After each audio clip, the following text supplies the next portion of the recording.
Alright, today we are going to change the belt on a BobCat T140. Here's your machine right here. And I got the door open. Basically the door, there'll be a latch here, you pull it, open the door. You want to come over here, and your belt, we're going to change is on this side. It's squealing a little bit, but we got some things in the way. We got this big bracket here that prevents us from getting in there. Now, I already loosened these bolts up, but for the sake of the video, I just set them back in there so I can show you. You want to take this bolt out, there's going to be another one down here, take that bolt out. All right, that will drop this down and allow this whole bracket to be free. You're not going to be able to pull this bracket out unless you take this nut off of here and drop this down. Then you'll be able to slide that whole bracket out of there, and you'll be able to get your hands in there to the belt.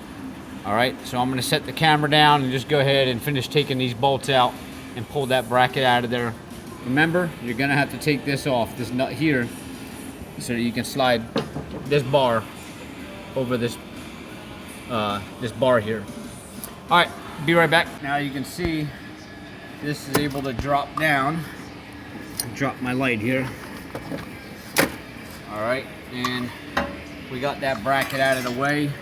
We took that nut off of here. Now you're able to get in there to your belt. Now the way to get this off, if you look, there's your alternator there. Up top, you got a 10mm bolt. This allows the alternator to pivot.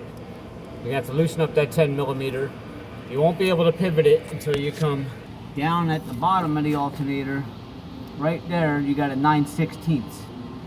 Once you loosen that, and you loosen the top, you'll be able to pivot that alternator, and you'll be able to work your belt.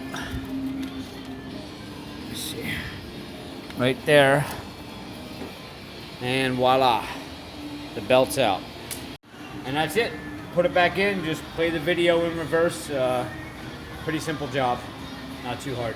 All right, see you next time.